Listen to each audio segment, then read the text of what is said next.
Molecular solid पढ़ लिया। अब आते हैं हम आयोनिक सॉलिड। आयोनिक सॉलिड क्या होते हैं तो इसके बारे में पढ़ेंगे। तो सबसे पहले बात करेंगे इनमें अवयव कण कौन से। पहली बात ये होगी कि इनमें अवयव कण कौन से होंगे। तो देखते हैं इनमें अवयवी कण आयन होते हैं। कौन होते हैं? आयन। तो आपको पता है आयन दो टाइप के हो सकते हैं। कौन कौन सकते हैं? हो सकता है वो धनायन हो सकता है वो ऋणायन हो। पर यहाँ अवयव कण कौन से होंगे? आयन होंगे। धनायन और ऋणायन दोनों होंगे। क्लियर? धनायन और ऋणायन दोनों होंगे। पहले बात करते हैं आयन बनते कैसे। तो कोई न्यूट्रल एटम है।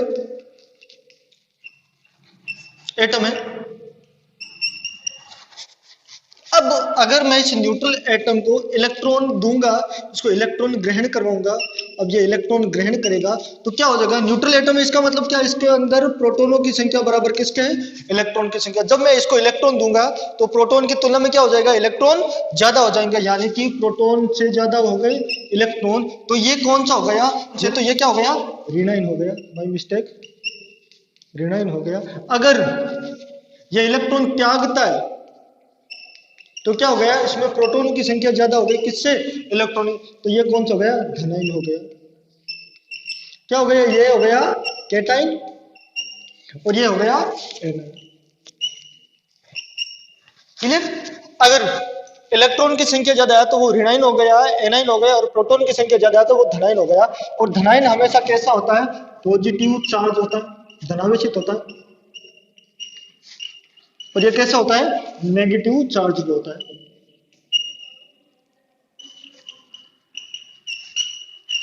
और हमेशा ध्यान रखना कि एनायन का साइज बड़ा होगा किससे? कैटायन से। क्यों होगा? क्योंकि लिए न्यूट्रल एटम में जब इलेक्ट्रॉन आएगा तो इलेक्ट्रॉन रिपल्शन के कारण इनका आकार बढ़ जाएगा, जबकि इसमें इलेक्ट्रॉन की संख्या कम हो जाएगी, जिसके कारण नाभिक का जेड इफेक्टिव बढ़ जाएगा। जेड इफेक्टिव बढ़ेगा तो आकार छोटा होगा, क्योंकि जेड इफेक्टिव समानुपाती होता है किसके? पॉजिटिव चार्ज के। और व्युत्क्रमानुपाती होता है किसके? नेगेटिव चार्ज के। जैसे जैसे पॉजिटिव चार्ज बढ़ेगा तो प्रोटॉनों की संख्या बढ़ेगी। प्रोटॉनों की संख्या बढ़ेगी तो वो क्या करेगा? बाह्यतम कोश के इलेक्ट्रॉनों को अपनी तरफ आकर्षित करेगा तो उसका आकार छोटा हो जाएगा। परंतु इलेक्ट्रॉनों की संख्या बढ़ने के साथ साथ क्या होगा? जेड इफेक्टिव कम हो जाएगा, जिसके कारण उसका आकार बढ़ता जाएगा। इसका मतलब हमेशा एनायन का साइज बड़ा होगा किससे? कैटायन से। तो इसको ऐसे लिख सकता हूं ना कि एनायन का साइज सबसे बड़ा, उसके बाद न्यूट्रल का, और सबसे कम किसका होगा? कैटायन का। क्लियर? कैटायन मतलब पॉजिटिव चार्ज। ये देखो प्लस है, या भी प्लस है, तो कैटायन कौन सा होगा? पॉजिटिव चार्ज होगा। क्लियर? अब इसको लिखते हैं। पहली बात होगी कि इनमें अवयव कण कौन से होते हैं? आयन होते हैं। इस चीज को ऐसे लिख सकते हैं, इनमें अवयवी कण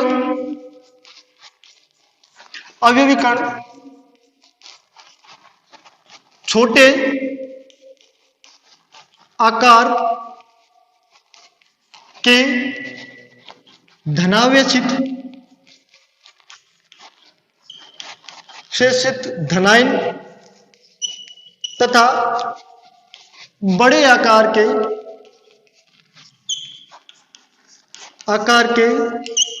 ऋणावेशित ऋणायन होते हैं। बड़े आकार के ऋणावेशित ऋणायन होते हैं। पहली बात, इसी चीज को ऐसे लिख सकते हैं, होते हैं। अगर अब इसको मैं डायग्रामेटिक बताऊं तो डायग्राम में मुझे फुल ध्यान रखना पड़ेगा। क्या ध्यान रखना पड़ेगा?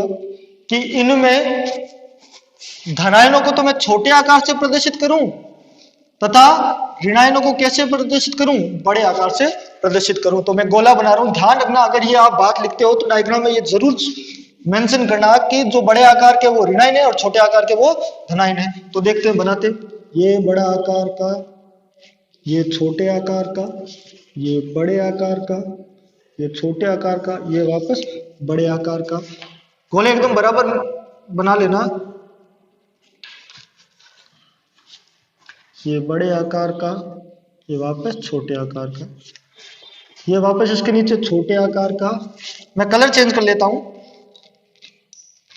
इसके अंदर कलर फिलअप करते हैं। ये बड़े आकार का, वापस छोटे आकार का, ये वापस बड़े आकार का, ये छोटे आकार का, ये बड़े आकार का, वापस ये बड़े आकार का, ये छोटे आकार का, ये वापस बड़े आकार का, ये छोटे आकार का, ये बड़े आकार का, ये वापस छोटे आकार का। ऐसे ही ये छोटे आकार का, ये बड़े आकार का, ये वापस छोटे आकार का, ये वापस बड़े आकार का, ये छोटे आकार का, ये वापस बड़े आकार का। इसके बीच में ये गैप दिखा रखा है, ये गैप नहीं होगी क्योंकि ये थोड़े गोलों का साइज बराबर नहीं हुआ, तो इसलिए क्या ये थोड़ी गैप दिखाई दे रही है, गैप कुछ नहीं होगा इनके मध्य।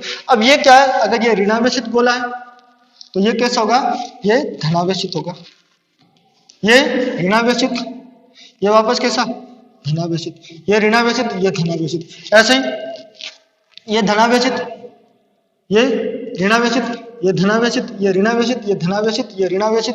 ऐसे ही ये ऋणावेशित, ये धनावेशित, ये वापस ऋणावेशित, ये धनावेशित, ये ऋणावेशित, ये धन, वापस plus minus plus minus plus minus. ऐसा ऐसे सिस्टम में शेप होगा। आप इनके बीच में ये स्पेस है इसको बहुत कम रखना, रखना ही मत, गोलों का साइज एकदम बराबर रखना। क्लियर। अब क्या होगा, आप देखते हो कि ये एक नेगेटिव चार्ज 4 पॉजिटिव चार्ज से घिरा है, घिरा है। ये देखो, इसकी बात करो, इस गोले की बात करते हैं, इसकी बात कर रहा हूं, ये केटाइन है, सॉरी ये एनाइन है, ये 4 केटाइनों द्वारा घिरा है, 1 2 3 4।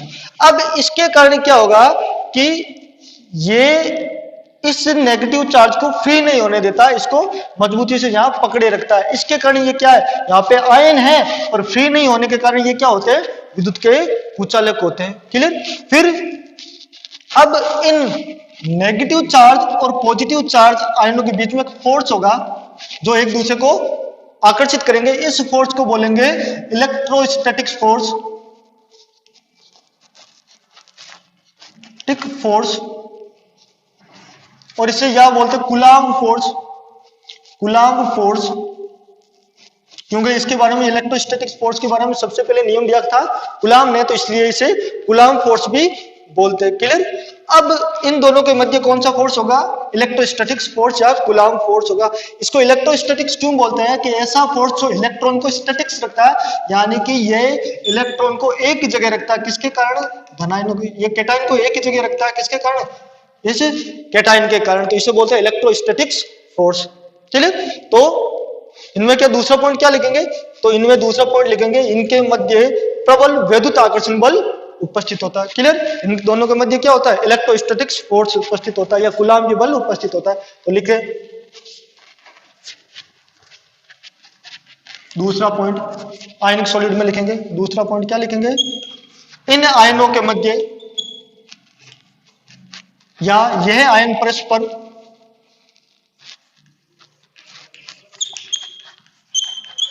परस्पर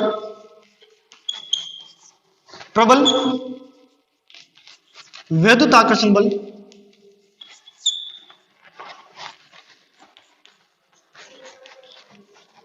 बल द्वारा जुड़े रहते हैं।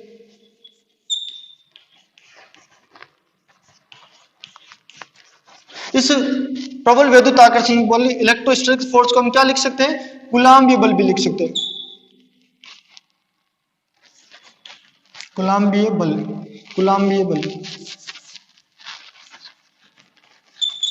Coulombic force, coulombic force. तीसरी बात, जब इनमें प्रबल वैद्युत आकर्षण बल है तो इनका क्या होगा कि गलनांक और क्वथनांक क्या होगा, इनके गलनांक वे क्वथनांक क्या होते हैं, उच्च होते हैं। इनके गलनांक और क्वथनांक कैसे होते हैं, उच्च होते हैं। चौथी बात, आयनिक ठोस है तो ये क्या हो गया, ये क्या हो गया कि ठोस अवस्था में विद्युत के कुचालक होते हैं। क्यों होते हैं भाई साहब, क्योंकि इस एक नेगेटिव चार्ज को 4 पॉजिटिव चार्ज अपनी जगह अट्रैक्ट करके रखते हैं, जिसके कारण ये यहां से वहां जा नहीं सकता। इसलिए ये ठोस अवस्था में कैसे होते हैं, विद्युत के कुचालक होते हैं। ठोस अवस्था में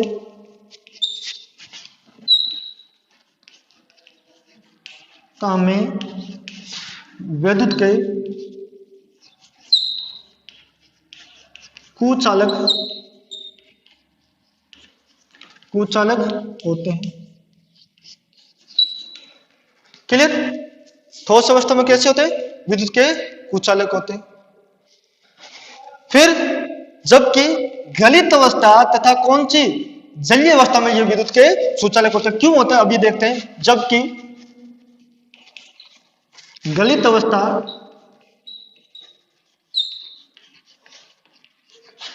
वे जलीय अवस्था में सुचालक होते हैं। कैसे होते हैं इस चीज को देखेंगे। अगर देखो, अगर इसको मैं तापीय उष्मा दूं, इतनी तापीय उष्मा दूं कि इनके मध्य लगने वाले ये इलेक्ट्रोस्टैटिक फोर्स क्या हो जाए, टूट जाए। इस इलेक्ट्रोस्टैटिक फोर्स टूटने की वजह से इस धातु का जो ये क्रिस्टल है, इसकी ऐसी शेप है, ये बिगड़ जाएगी, धनायन अलग हो जाएंगे इससे ऋणायन से, है ना, धनायन से अलग हो जाएंगे। अब पहले 4 घेरे रखते थे, अब ये संकुल क्या हो जाएगा, टूट जाएगा। इस संकुल टूटने के कारण ये किस अवस्था में आ जाएगा, गलित अवस्था में आ जाएगा। और इस गलित अवस्था में ये क्या हो जाएगा, ये आयन फ्री हो जाएंगे।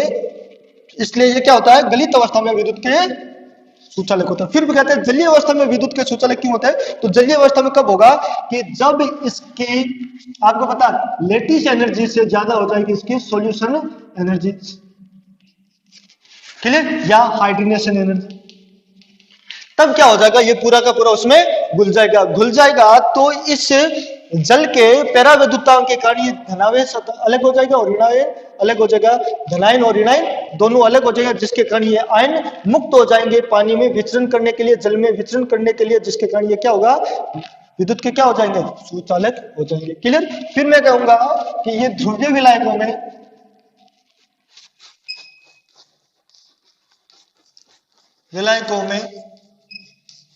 विलयशील है,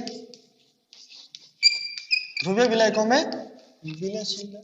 क्लियर, पोलर सॉल्वेंट। फिर ये क्या होता है, भंगुर प्रवृत्ति क्या होता है, भंगुर प्रवृत्ति के होते हैं।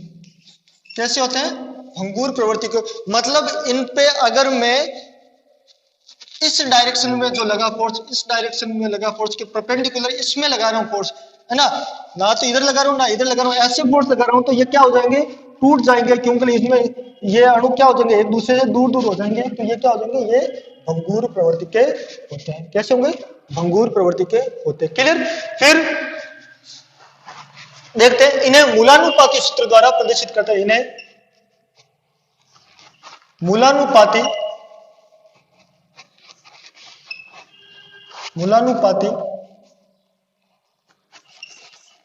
इंपेरिकल फॉर्मूला, मूलानुपाती सूत्र से प्रदर्शित किया जाता है।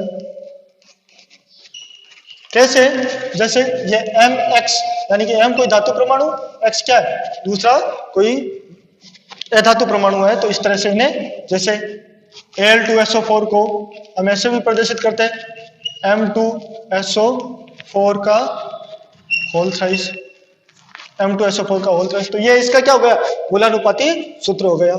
क्लियर। इन्हें मूलानुपाती सूत्र द्वारा प्रदर्शित कर सकते हैं। इनके एग्जांपल देख लेते हैं। तो एग्जांपल हमें पता है कौन कौन से होते हैं, आयनिक सॉलिड, NaCl हो गया, जैसे ZnS हो गया, Al2SO4 हो गया, ये सब क्या हो गया, Al2SO4 का होल थ्राइस हो गया। ये सब क्या हो गया, आयनिक सॉलिड हो गए। तो बात हो गई आयनिक सॉलिड की। अब हम बात करेंगे कौन सी सॉलिड के बारे में बात करेंगे, अब हम मेटेलिक सॉलिड के बारे में। आयोनिक सॉलिड के बाद मेटेलिक सॉलिड। मेटेलिक सॉलिड क्या होता है तो देखते हैं। तो सबसे पहले बात करेंगे इसके अवयव कण की। तो इनमें अवयवी कण धातु परमाणु,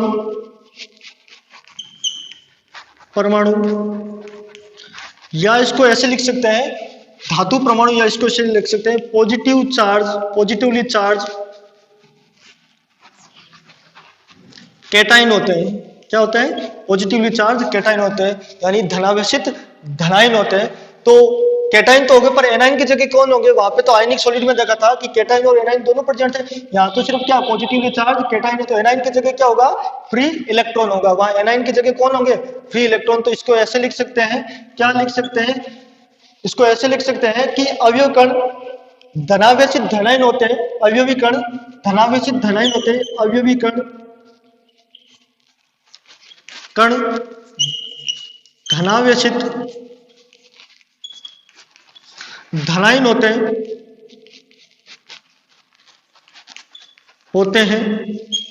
जो मुक्त इलेक्ट्रॉन के समुद्र में डूबे रहते हैं, डूबे होते हैं। कुछ ऐसी व्यवस्था होती है जैसे गुलाब जामुन है वो चाशनी में जैसे रहते हैं वैसे धनायन रहते हैं, और जो चाशनी वो इलेक्ट्रॉन के समान रहती है, इसलिए इसका मतलब होता है जो अवयव कण है धनावेशित धनायन, अवयव कण कौन होते हैं? धनावेशित धनायन जो मुक्त इलेक्ट्रॉन के समुद्र में डूबे रहते हैं। क्लियर? अगर इसका डायग्राम बनाओ तो कुछ ऐसा बनेगा। अब देखो इसमें केवल क्या पॉजिटिवली चार्ज कैटाइन है, तो इसका सारों का साइज क्या होगा?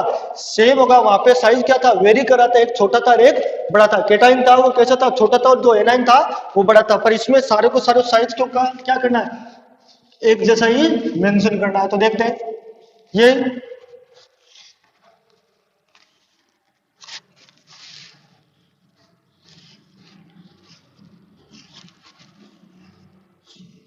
एक जैसा साइज है।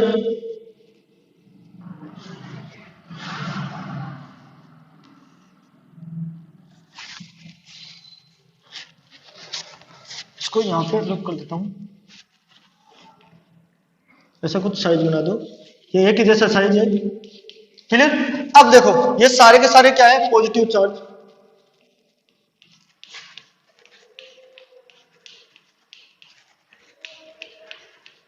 सेम साइज के। अब इनके जो गैप है, इन गैपों के मध्य कौन रहेगा? जिसे मैं अलग कलर से शो कर रहा हूं, इन गैपों में रहेगा इलेक्ट्रॉन। ऐसे पूरी तरह से इनको कवर किए रखेगा। यानी कि ये शेप ऐसी लगेगी जैसे अवयव कण धनावेशित धनायन है और चारों तरफ इलेक्ट्रॉन के समुद्र में डूबे हैं। तो ये लेयर ऑफ जो कैटायन होगी इसे हम क्या बोलेंगे? कर्नेल। कर्नेल। और ये जो है ये क्या है? डीलोकलाइज्ड इलेक्ट्रॉन, यानी विस्थानीकृत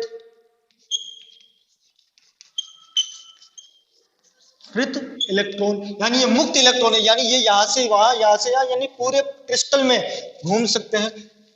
कर्नेल किसे बोलते हैं? लेयर ऑफ पॉजिटिवली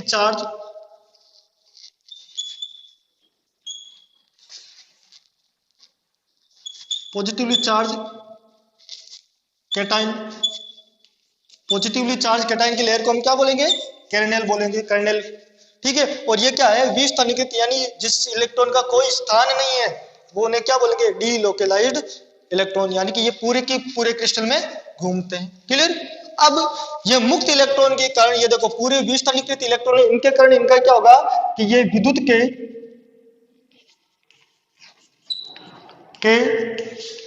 अच्छे चालक होते, अच्छे चालक होते हैं। क्लियर? अब इनके मध्य फोर्स कौन सा पाया जाएगा? इनके मध्य फोर्स कौन सा? एक धनायन है और दूसरा क्या? इलेक्ट्रॉन है ना? इनके मध्य भी ऋणायन ही तो है, इलेक्ट्रॉन भी। इनके मध्य भी फोर्स कौन सा पाया जाएगा? Electrostatics force.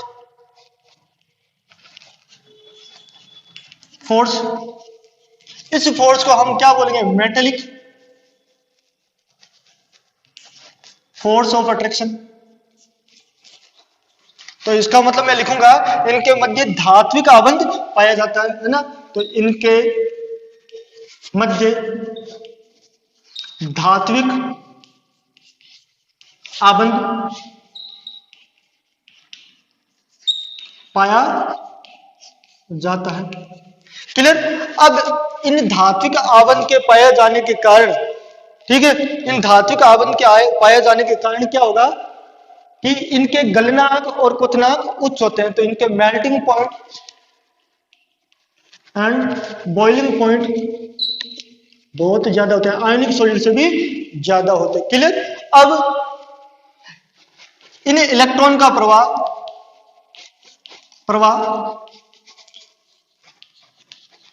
उच्च विभव की तरफ होता है। अगर यहां पे मैं कोई टर्मिनल लगा दूं, कोई बैटरी लगा दूं, तो ये इलेक्ट्रॉन किसकी तरफ जाएंगे? ये पॉजिटिव चार्ज की तरफ जाएंगे। और धारा कैसे बहेगी? इन इलेक्ट्रॉन की प्रवाह के अपोजिट दिशा में। क्लियर? तो ये इलेक्ट्रॉन का प्रवाह कैसे होगा? इलेक्ट्रॉन का प्रवाह होगा उच्च विभव की तरफ होगा। फिर इनके बारे में बात लिखें, ये कैसे नहीं होते? ये भंगुर नहीं होते। कैसे नहीं होते? आयनिक सॉलिड की तरह ये भंगुर नहीं होते। क्लियर? इनके मध्य बंध कौन सा हो गया? धातु का बंध हो गया, ये भंगुर नहीं होते।